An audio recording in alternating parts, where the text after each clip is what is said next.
출애굽기 32장 27절에서 35절까지의 말씀을 저와 여러분이 번갈아 가며 교독하겠습니다.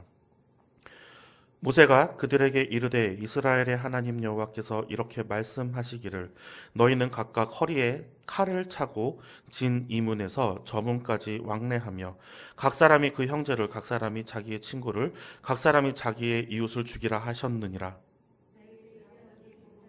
대로 행하되 모세가 이르되 각 사람이 자기의 아들과 자기의 형제를 쳤으니 오늘 여호와께 헌신하게 되었느니라. 그가 오늘 너희에게 복을 내리시리라.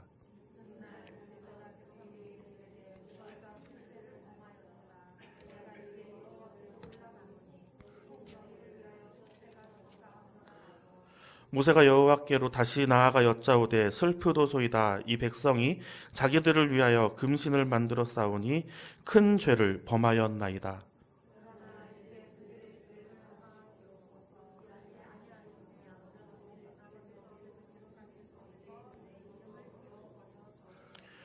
'여호와께서 모세에게 이르시되 누구든지 내게 범죄하면 내가 내 책에서 그를 지워 버리리라.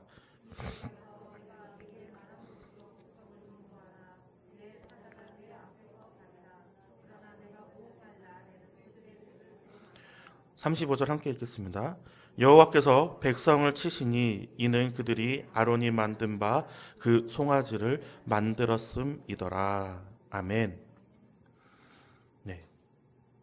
지난번에 제가 수요예배 때 찬양 예배 때 이제 설교할 때 2월 6일이었을 겁니다. 그때 이제 전날에 저희 할머니 기일이었다고 얘기했는데 또 어제는 또 저희 할아버지 기일이었습니다.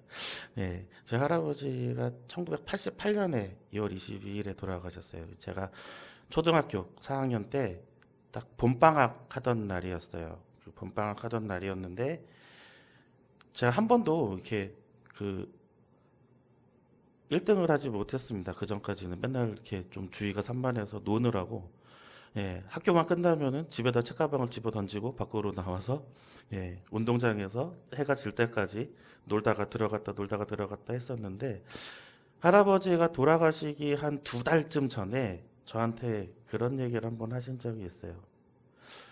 공부를 잘 하는 것이 아니라 공부를 열심히 했으면 좋겠다. 라는 말씀을 한번 했습니다. 네가 1등을 하거나 2등을 하거나 그런 건 상관이 없는데 가만히 앉아서 좀 공부를 하면 어떻겠냐라는 말을 이렇게 하셨던 적이 있어요. 근데 할아버지가 돌아가신 날이 봄방학인데 그날 성적표를 받았는데 제가 1등을 했던 거예요. 그래서 1등 했다고 막 자랑하려고 집에 뛰어왔는데 할아버지가 돌아가 계셨습니다.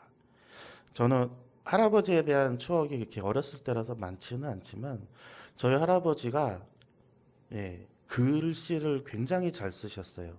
그래서 그 초등학교 때 이제 가훈 쓰기 경연 대회를 한번 했던 적이 있습니다. 그래서 저희 할아버지가 저희 집의 가훈은 성실이다 그러면서 이제 그걸 붓글씨로 써셔가지고 이렇게 제출을 했는데 그게 전국 대회 2등까지 한 적이 있습니다. 그만큼 글 솜씨가, 예, 글씨를 너무 잘 쓰셔가지고, 예, 그런 기억이 납니다. 그래서 저희 할아버지가 돌아가시기 전에 성경을 필사를 하셨는데 마치 인쇄한 것처럼 궁서체로 인쇄한 것처럼 너무 글씨가 너무 좋아서 지금 저희 모교회인 삼각교회의 사료관에 지금 보관되어 있습니다. 아마 저희 집의 가보로 예, 대대로 남겨질 거라 생각이 듭니다.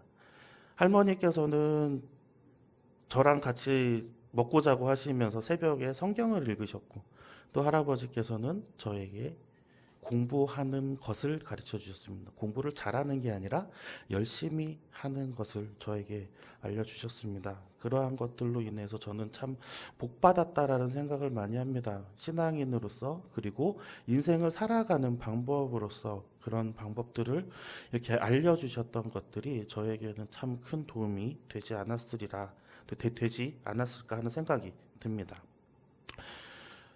이 시내산이라고 하는 오늘의 말씀에 나오는 시내산이라고 하는 곳은 이스라엘 백성들에게는 상당히 의미가 큰 곳이죠. 하나님께서 모세에게 나타나셔서 백성들을, 이스라엘을 이제 내 백성 삼으시고 애굽의 손에서 구하게 내심을 약속하신 곳이고, 또 시내산에서 이제 구하여진 이스라엘 백성들을 하나님께서 내 백성이라고 계약하신 곳이고, 또 오늘 말씀해 보면 그 계약하는 그때에 이스라엘 백성은 바로 하나님을 배신하는 그러한 일을 했던 곳입니다. 하나님께서 그래서 처음으로 그들을 치신 이야기가 오늘 본문의 말씀입니다. 이스라엘 백성들이 시내산에 도착했던 것은 여호와의 약속을 지키러 온 것이죠. 그래서 하나님께서는 이제 이스라엘과 언약하시며 그리고 계약하시며 하나님의 백성, 야훼의 백성으로, 하나님의 이스라엘 백성으로 계약하시기 위해서 모세를 시내산으로 올라오라 하십니다. 그 전에 모세를 포함한 모든 이스라엘 백성들을 성결하게 하십니다. 출애굽기 19장 10절에서 12절까지의 말씀을 우리 한번 읽어보겠습니다. 출애굽기 19장 10절에서 12절까지 말씀입니다. 여호와께서 모세에게 이르시되 너는 백성에게로 가서 오늘과 내일 그들을 성결하게 하며 그들에게 옷을 빨게 하고 준비하게 하여 셋째 날을 기다리게 하라. 이는 셋째 날에 나 여호와가 온 백성의 목전에서 시내산에 강림할 것임이니 너는 백성을 위하여 주위의 경계를 정하고 이르기를 너는 삼가 산에 오르거나 그 경계를 침범하지 말지니 산을 침범하는 자는 반드시 죽임을 당할 것이라. 아멘. 하나님의 언약을 받으러 가는 이 모세를 위해서 온 이스라엘 백성들이 3일 동안 온몸을 깨끗하게 하고 옷까지 새로 빨아서 깔끔하게 입으며 3일 동안 성결을 지키는 것입니다. 쉽지 않습니다. 우리가 이제 이야기할 때 꼭 어딜 가나 말 안 듣는 애들이 한둘은 있다고 얘기를 하죠. 그렇지만 하나님께서 이 성결이라고 하는 것을 이야기할 때 모세와 또 지도자들은 이 성결을 엄격하게 지켜서 3일 동안 지켜냅니다. 그래서 이제 모세가 하나님께 올라갑니다. 하나님께 올라가는 동안 또 그 안에서 하나님께 십계명을 내려주시고 그 안에서 번개가 치고 천둥 소리가 나고 막 천지가 울리는 진동이 느껴지니까 이스라엘 백성들이 이제 두려워 떨기 시작하죠. 그 두려워 떨기 시작했던 것이 얼마 채 지나지 않습니다. 그리고 모세가 이제 시내산으로 올라가서 하나님의 언약을 받고 또 성막 짓는 법도 받고 하나님의 율법을 받고 내려오는 그 기간이 상당한 시간이 소모가 됐죠. 상당한 시간이 소모가 된 이후에 이스라엘 백성들은 가만히 기다렸습니까? 아니죠. 이스라엘 백성들이 하나님의 언약을 받고 있는 모세가 죽었다고 생각하기 시작했습니다. 출애굽기 32장 1절의 말씀을 우리 한번 같이 읽어보겠습니다. 백성이 모세가 산에서 내려옴이 더딤을 보고 모여 백성이 아론에게 이르러 말하되 일어나라 우리를 위하여 우리를 인도할 신을 만들라. 이 모세 곧 우리를 애굽 땅에서 인도하여 낸 사람은 어찌 되었는지 알지 못함이니라. 아멘. 성경 말씀에 보면은 우리는 다 양 같아서 라는 말을 이렇게 듣습니다. 양이 온순한가요?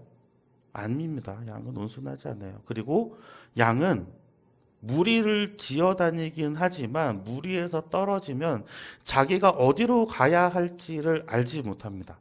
집이 어디 있는지도 몰라요. 그래서 양치는 목자나 그리고 또 양을 이렇게 몰아주는 개들이 필요합니다. 그래서 양은 항상 고개를 푹 쳐박고 짖는 소리 반대 방향으로 뛰죠. 아마 이스라엘 백성들이 이렇게 어리석지 않았을까 합니다. 위에서는 천둥 소리가 계속하여서 나고 막 땅을 울리는 소리, 막 번개치는 소리 이런 것들이 나고 또 시간이 아무리 지나도 모세는 내려올 기미조차 보이지 않으니 어느 누가 이제 그랬겠죠. 번개 맞아서 죽었나 보다. 저렇게 땅이 울리는데 지진이 나서 그 속에 깔린 거 아닌가. 뭐 돌이 쏟아져서 죽지 않았을까. 막 그런 이야기들을 막 했을 거예요.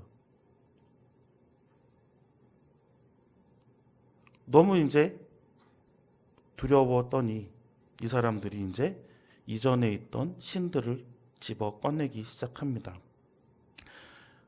모세가 죽었다고 생각을 했을까요? 아니면 모세가 죽어야 한다고 생각을 했을까요?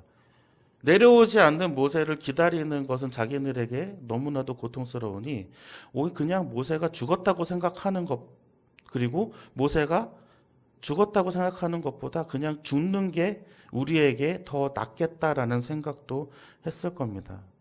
그러한 생각들이 점차 지나고 나자 다른 신을 이제 만들어 냅니다. 출애굽기 32장 4절의 말씀을 우리 한번 같이 읽어보겠습니다. 아론이 그들의 손에서 금고리를 받아 부어서 조각칼로 새겨 송아지 형상을 만드니 그들이 말하되 이스라엘아 이는 너희를 애굽 땅에서 인도해낸 너희의 신이로다 하는지라. 아멘. 제사장 될 사람이 지금 이러고 있는 거죠. 정말 하나님 앞에서 얼마나 부끄러운 일입니까? 저기 막 그 산 위에서는 하나님의 역사하심이 막 지금 보이고 있는데도 불구하고 이스라엘 백성들은 또 이렇게 어리석은 행동을 합니다. 홍해를 갈라주시고 불기둥과 구름기둥으로 그들을 인도하여 내시고 만나와 메추라기로 그 200만이 넘는 그런 어마어마한 식구들을 배불리 먹이시는데도 불구하고 목말라 죽겠다고 하니까 돌에서 물이 샘솟게 해가지고 그들을 목마름을 해결하시지 않았습니까?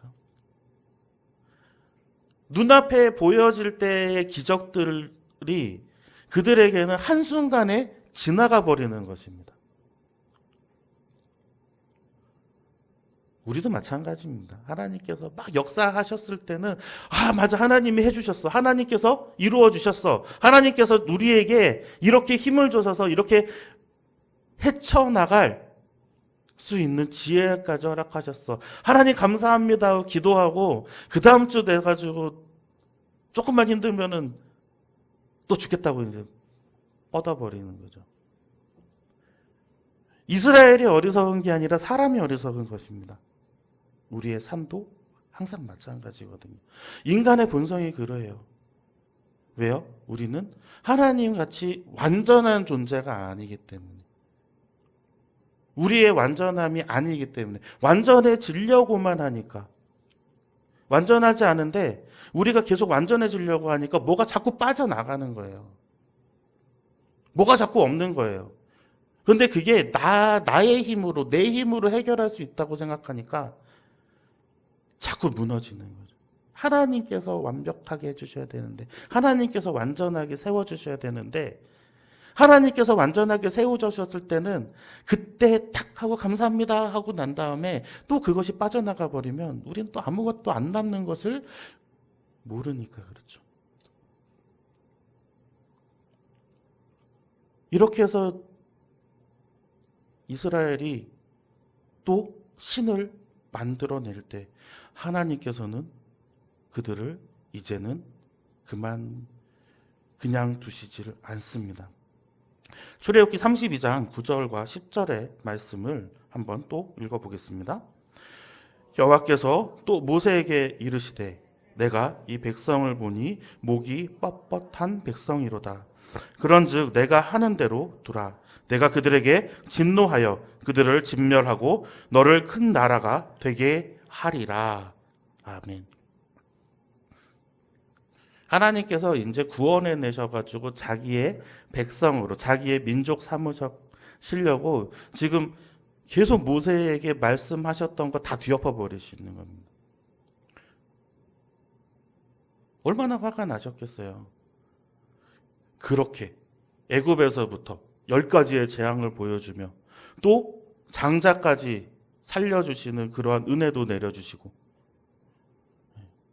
정말 손실 거의 나지 않게 정말 온전한 상태로 그 이스라엘 백성들을 시내산까지 잘 데리고 와서 이제 하나님의 백성 삼아 주시려고 그 어마어마한 은혜를 내려주시려고 하는데 밑에서는 딴짓거리라고 했으니 하나님도 이제는 진노를 숨기지 않으시는 겁니다.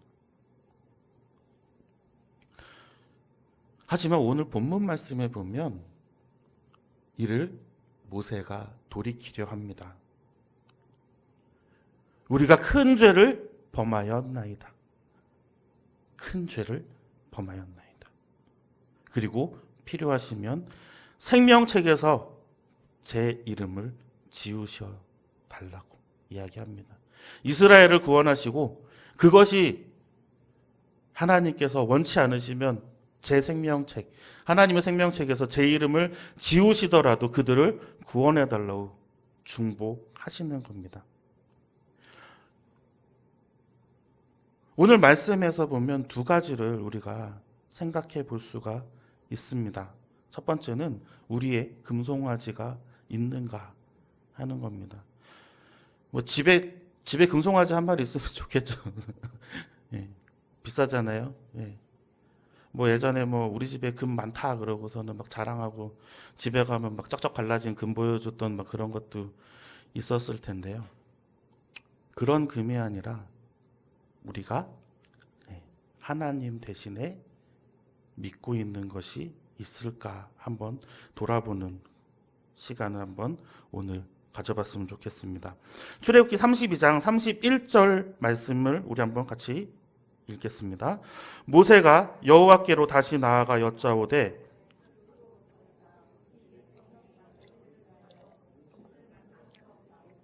큰 죄를 범하였나이다. 아멘. 자기들을 위하여라고 했습니다. 자기들을 위하여.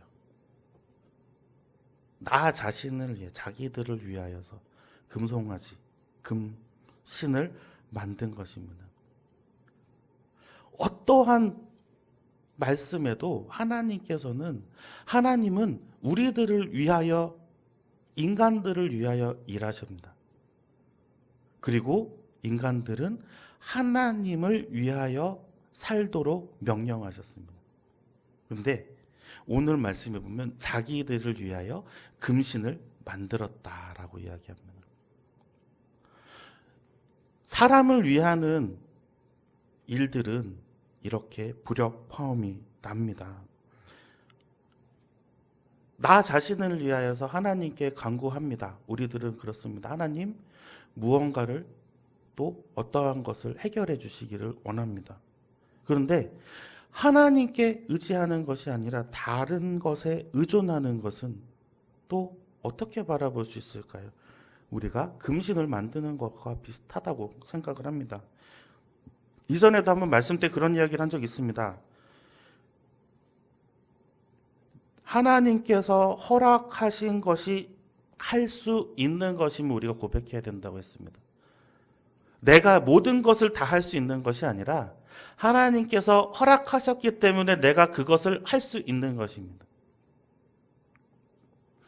하나님께서 우리에게 숨쉬는 것조차 허락하지 않으시면 우리는 숨쉴 수조차 없다는 것입니다. 손가락 까딱하는 것 하나도 하나님께서 허락하셨기 때문에 우리가 움직이는 거고, 우리가 머리로 생각하는 거고, 우리가 걸어 다닐 수 있는 것임을 우리가 거기서부터 고백해야 됩니다. 하나님께서 허락하시지 않으시면 모든 것조차 우리가 불가능함을 우리가 고백해야 됩니다. 우리가 할 수 있다가 아닙니다. 하나님께서 허락하셨다라는 거예요. 아동부 친구들한테도 제가 그런 말씀을 많이 합니다.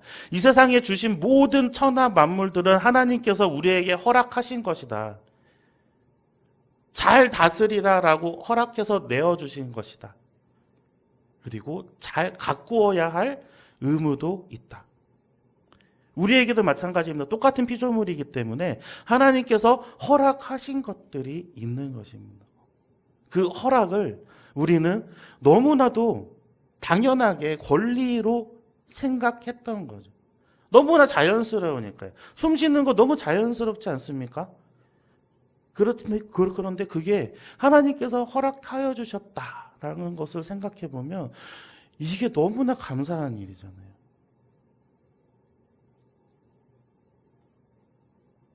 거기서부터 우리의 고백이 시작돼야 됩니다.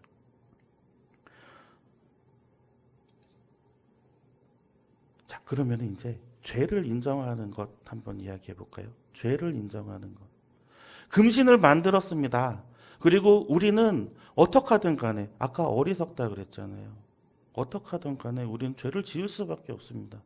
큰 죄든 작은 죄든 우리는 죄를 짓고 살아가는 사람임을 고백할 때, 자, 죄를 인정하는 것, 인정하지 않는 것, 어떠한 것이 하나님 앞에 당연히 죄를 인정하는 것, 죄를 자복하고 회개하는 것이 당연한 것이겠죠.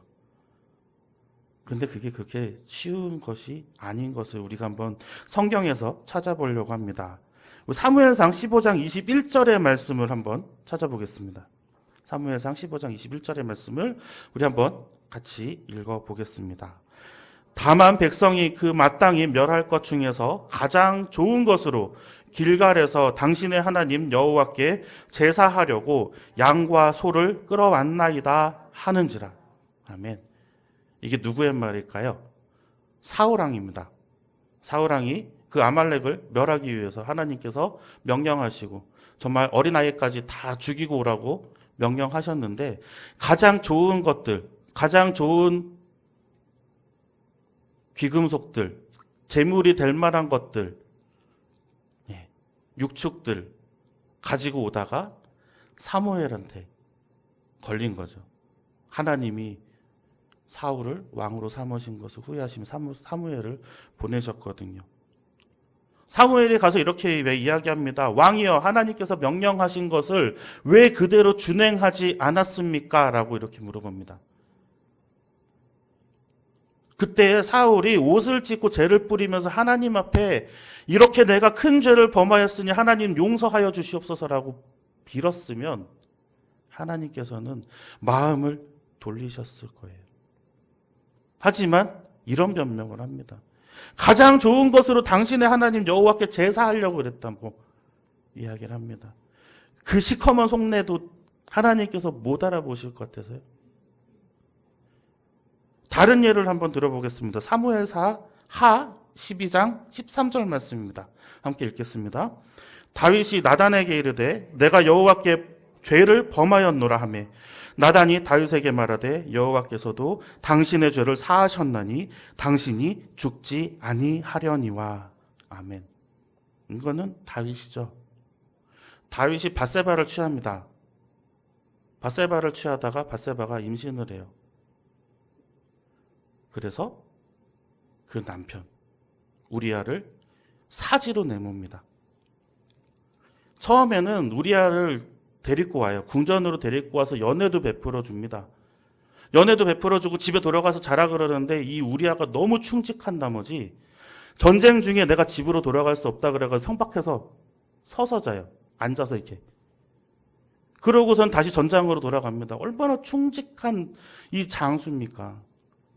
그런데 지금 다윗은 저질러 놓은 잘못이 있으니까 다시 편지를 씁니다. 편지를 써서 지휘관한테 보냅니다. 뭐라고요? 가장 격렬한 전투가 있을 때 선봉에 우리아를 세워라. 결국엔 우리아가 죽어요.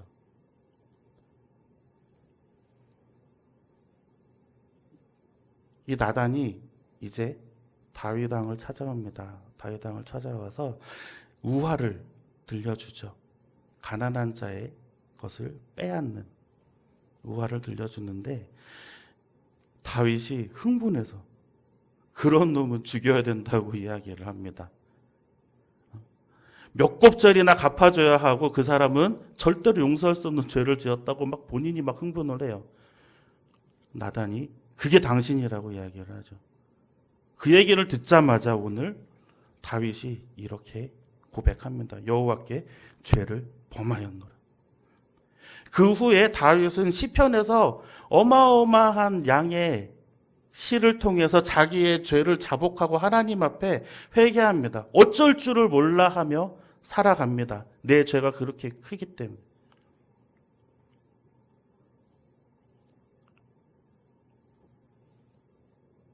여호와께 죄를 범하였나니.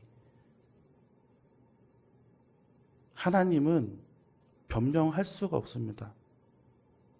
둘러댈 수도 없습니다. 하나님의 놀라운 지혜와 섭리 앞에서 우리가 과연 어떻게 변명할 겁니까? 나보다 내 마음을 더 잘 아시는데 어떻게 그 앞에서 내가 변명할 수가 있겠습니까? 내가 죄를 범하였나니.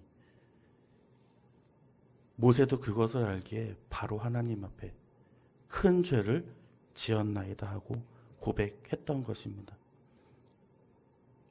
죄 짓는 것이 부끄러운 일이 아닙니다. 우리는 죄 짓는 것을 당연하다고 고백해야 됩니다.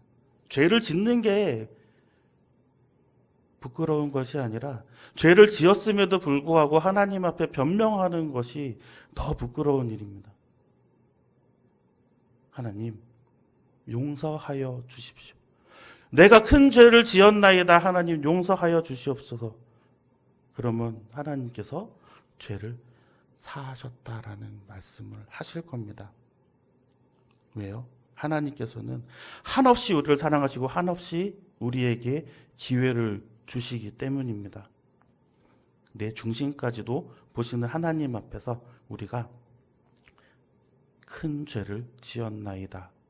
우리가 하나님 앞에 죄를 지었나이다 고백하시는 그러한 성도님들 되시기를 간절히 소망합니다.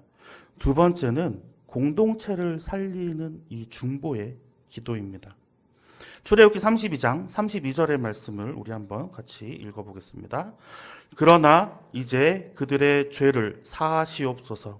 그렇지 아니하시오시면 원하건대 주께서 기록하신 책에서 내 이름을 지워버려 주옵소서. 아멘.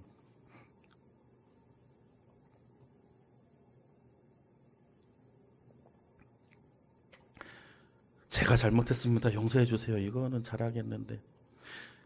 저들이 잘못했는데 하나님 제 생명을 가져가 주시옵소서. 라고 중보할 수 있는 것은 정말 어마어마한 용기입니다. 하나님 앞에. 말씀 하나로 지금 온 민족이 멸절당하게 생겼습니다. 하나님의 진노 앞에 지금 이스라엘이 어떻게 고생해서 지금 이 밖으로 나왔는데 그들이 이제 정말 한순간에 그들이 이 땅에서 사라지게 생긴 것이죠. 모세의 이 다급함, 모세의 이 절박함. 하나님께서 시내산에서 처음 모세에게 나타나셨을 때 이스라엘 네가 구원할 것이다. 이제 애굽으로 가서 바로에게 맞서라라고 할 때 그때 모세가 이렇게 이스라엘 백성들을 자기 목숨과 같이 아꼈던 그 마음이 있었을까요?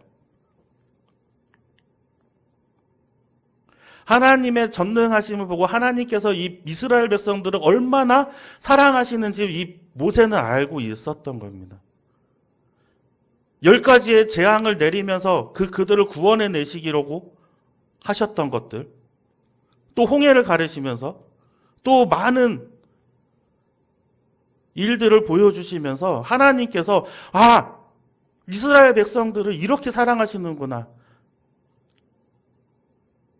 아브라함과 이삭과 야곱의 하나님이 그 후손들을 기억하시면서 이들을 구원해 내시려고 그렇게 사랑하셨구나. 그렇게 기다리셨구나라는 것을 계속 체험했던 겁니다. 그랬더니 이 잘못을 저질렀을 때 이들을 살리기 위하면 내 목숨 하나 정도는 괜찮겠구나라고 생각을 했겠죠. 나 하나 사라지고 난 후에 이들이 정신 차릴 수 있다면, 나 하나 사라지고 난 다음에 이들이 다시 하나님께로 돌아올 수만 있다면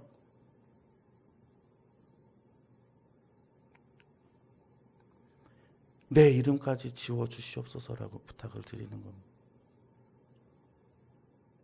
얼마나 놀라운 사랑입니까? 일면식도 없었지 않습니까? 자기는 그냥 왕궁에 살다가 도망 나갔고요. 그들의 이름이 누구인지 하나하나 알지도 못합니다. 맨날 말 안 들었잖아요. 와서 불평하고. 애굽에 있었을 때가 더 좋았었을 텐데 라면서 모세를 괴롭히던 사람들입니다.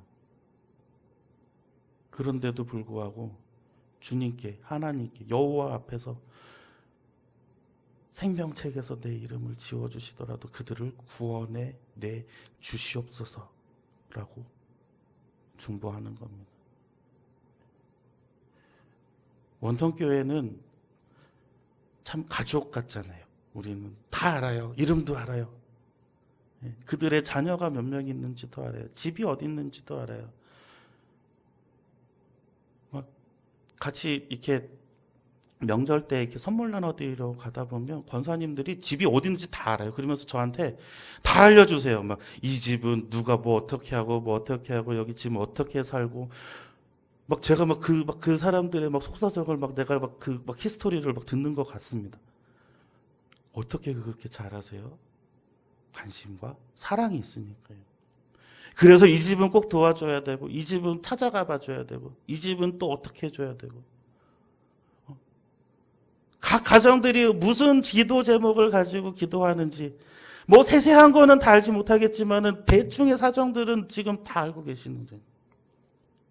그들을 위하여서 우리가 눈물로 중보할 수 있어요. 내 생명책에서 지워달라고 얘기 안 하잖아요. 그들을 위하여서 우리가 하나님께 부르짖어 주는 거는 할 수 있습니다. 얼마나 귀한 일인가요? 중보 기도는 정말 대단합니다. 선교단체들이 행사를 합니다.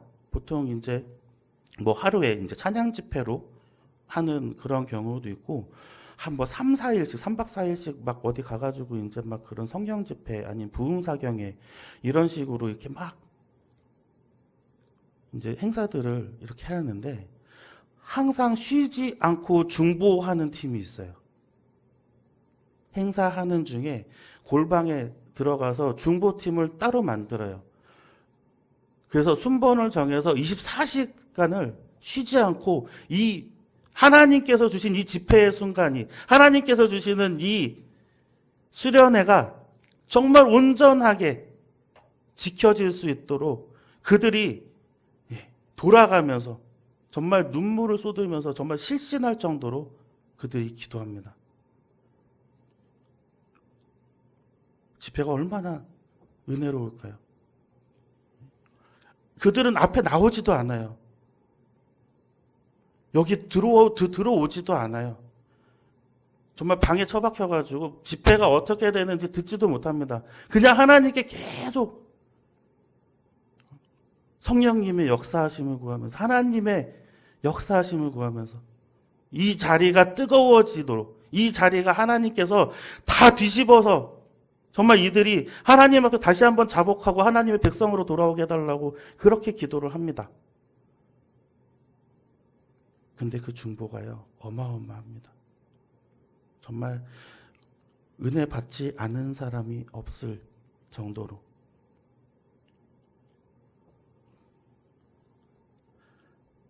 공동체 안에서 중보는 사람을 살리는 역할을 합니다.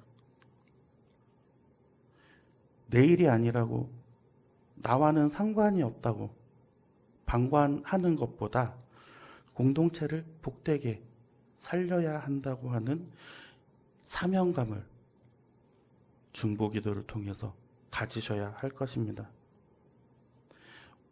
이 모세와 같은 마음, 내가 주님께 정말 큰 죄를 범하였나이다.